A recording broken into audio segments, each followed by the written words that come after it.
첫 번째 코너는 김진주 PD가 준비한 이슈 형광펜입니다. 이번 주도 김진주 PD 인사해 주시죠. 안녕하세요. 김진주 PD입니다. 제가 이번 주에 형광펜 친 이슈 소개해드리겠습니다. 네, 북풍에 좀 다시 불을 붙이려고 애쓰는 사람들이 요즘 뉴스에 좀 눈에 띄는데요. 김진주 PD가 골라온 첫 번째 뉴스, 탈북 어민 북송 2019년 1위 왜 지금입니다. 간단하게 좀 사실관계부터 제가 좀 짚어볼게요. 사건이 일어난 건 2019년 11월 2일입니다. 동해 인근에서 북한 어선과 선원 2명을 우리 해군이 납포했고요. 관계기관들이 합동정보조사로 이 선원 2명이 16명의 동료 선원을 살해하고 도주한 것으로 판단했고, 이들이 이제 귀순 의향서는 작성했지만 진정성이 없다고 보고 11월 7일 판문점에서 북측으로 추방했습니다. 왜 3년 전 일이 좀 다시 논란이 되고 있는 걸까요? 네, 윤석열 정부와 여당이 2019년 탈북 어민 북송 사건 말 그대로 재소환했는데요. 2019년에는 분위기가 지금과는 달랐습니다. 당시 국회 정보위원장이었던 이해운 바른미래당 의원이 이렇게 말했습니다.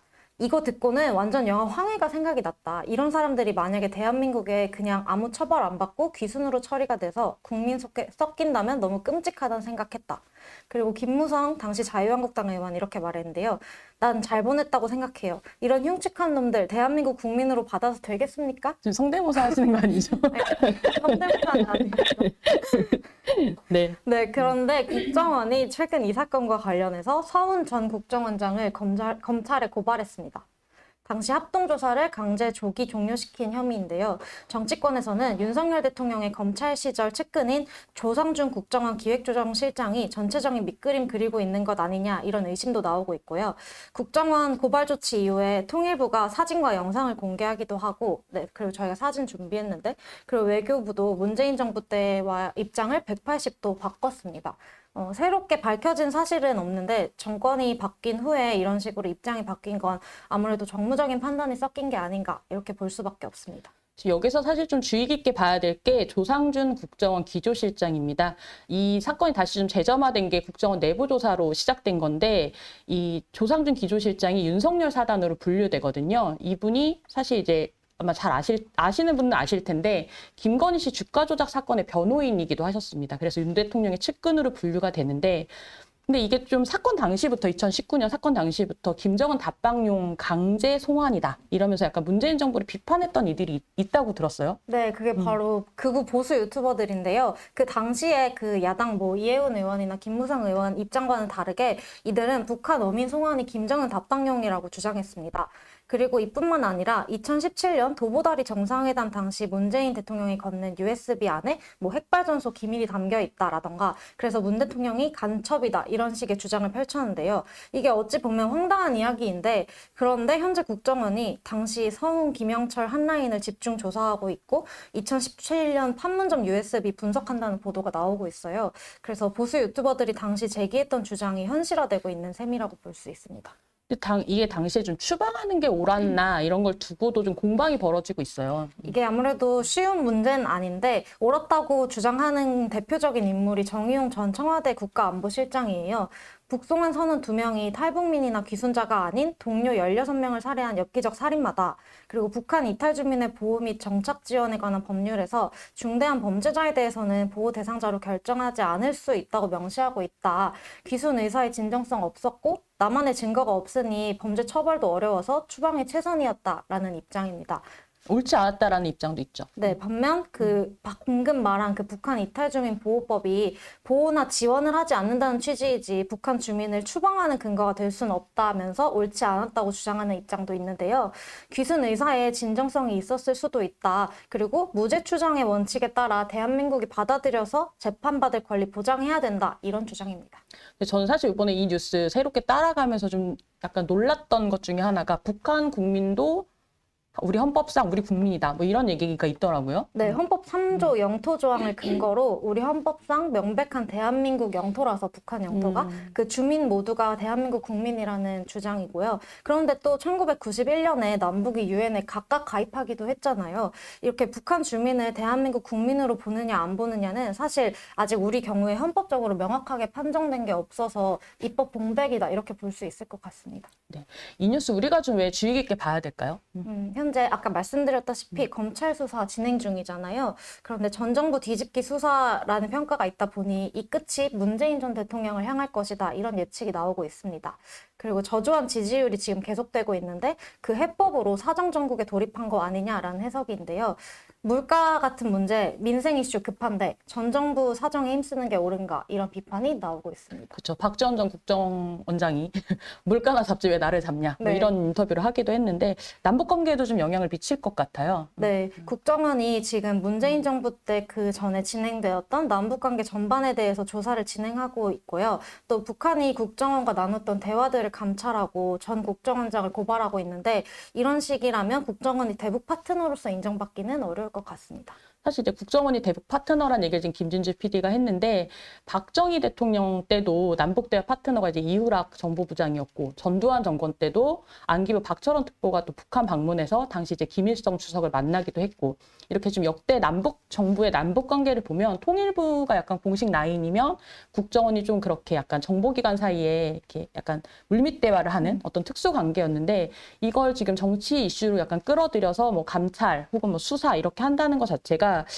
약간 남북 대화 앞으로 어떻게 하지? 라는 좀 질문이 좀 생기는 것 같고 또 이제 네. 국정원이 이제 앞으로 뭔가 대화 파트너로 인정받지 못할 수도 있겠다 싶고 이게 뭔가 유죄 아니면 무죄 이런 식으로 좀 이분법적으로 국정 운영을 좀 하시는 게 아닌가라는 생각도 들고 이게 또 지금 계속해서 또 얘기 나오는 것 중에 하나가 탈북자 출신인 이제 동아일보 주성환 기자가 연일 또 페이스북에 이제 관련 이슈들을 좀 논평을 하고 있는데 윤석열 정부 외교안보 첫 작품이 이런 게 굉장히 바보 같은 선택이다, 뭐 화가 난다 이런 말씀을 쓰시기도 했어요. 자충수가 될 거라고. 근데 그러면서 이제 대선 때 이미 이제 윤석열 캠프의 모 인사가 이 문제를 자문한 적이 있다.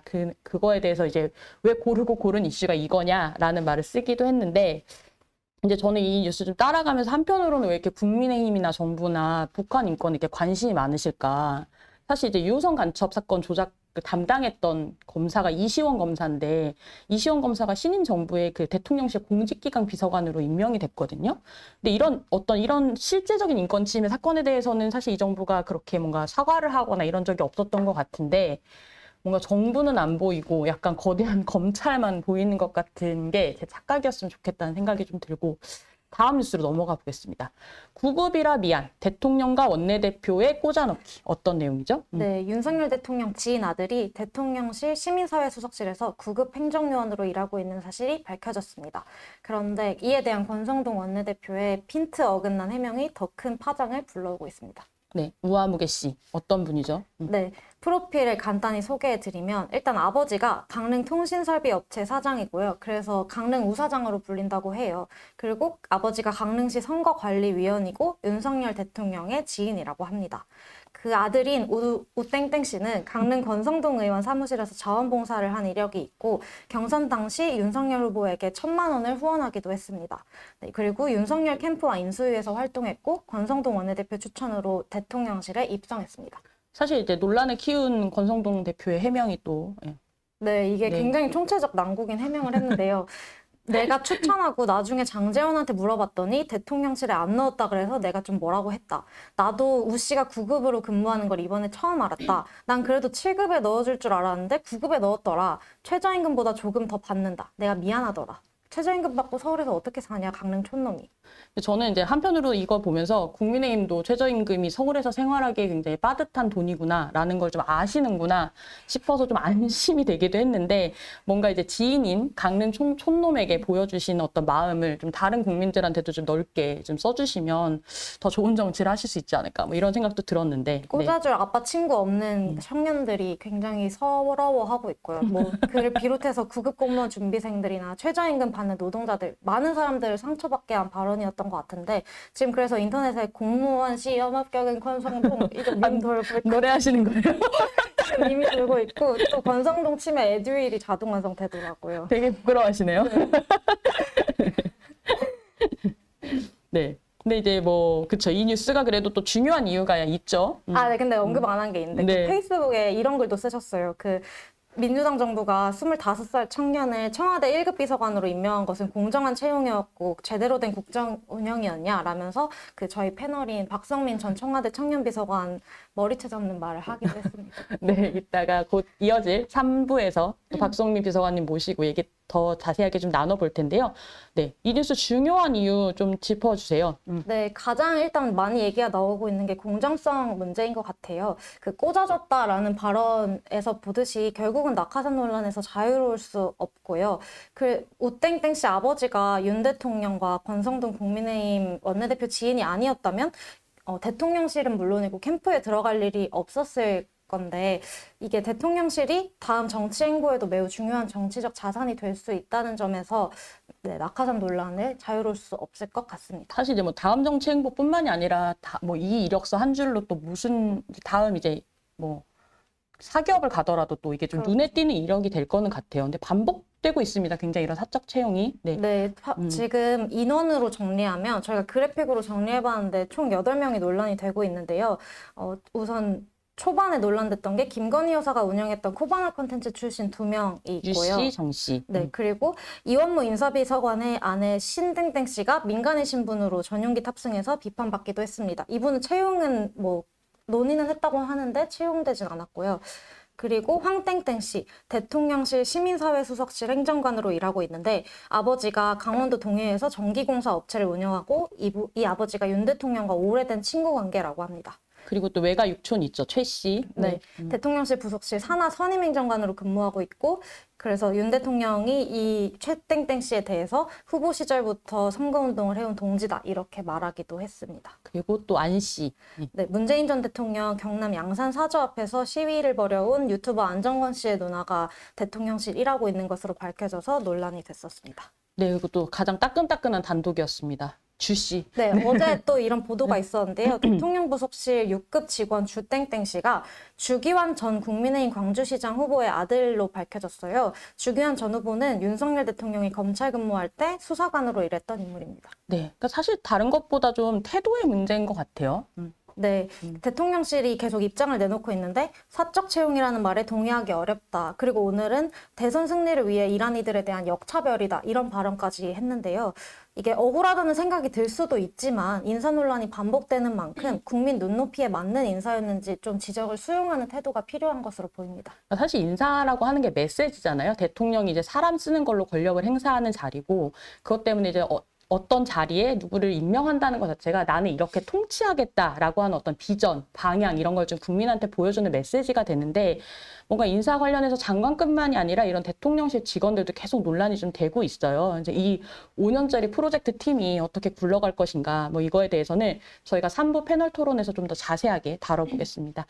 자, 마지막으로 약간 짧게도 보죠. 골라온 뉴스. 우영우 어떻게 봐야 할까? 네, 네. 화제의 드라마죠. 이상한 변호사 우영우. 최근 6화 시청률 9.6% 기록했는데요. 이 내용을 간단히 소개해드리면 자폐 스펙트럼 장애를 가지고 있어서 의사소통은 능력은 좀 떨어지지만 암기력 뛰어난 천재 변호사 우영우가 대형 로펌 취직하면서 벌어지는 일들을 그린 드라마입니다. 이 인기가 뜨거운 가운데 이 드라마가 자폐성 장애를 얼마나 잘 재현했는가를 두고 다양한 의견이 나오고 있습니다. 그러니까 워낙 다양한 의견이 나오다 보니까 저는 드라마를 보고 있지 않는데도 내용을 대충 이게 지금 어떤 내용들이 나오고 있구나라는 걸 알게 되더라고요.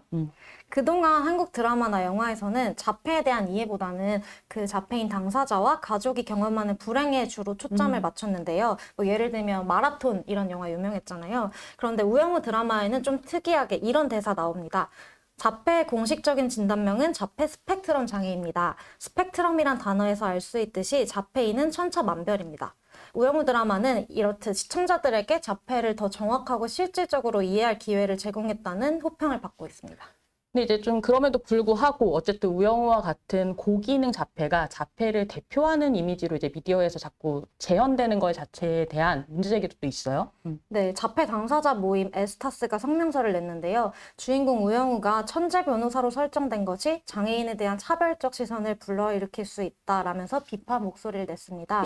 다양한 자폐 스펙트럼이 좀 더 일상적인 존재로 등장해야 한다라고 주장했습니다. 네, 자세한 내용은 이제 다음 주 시사인의 김영하 기자가 좀 다른 걸로 확인하실 수 있을 것 같습니다. 수고하셨습니다. 네, 감사합니다. 네.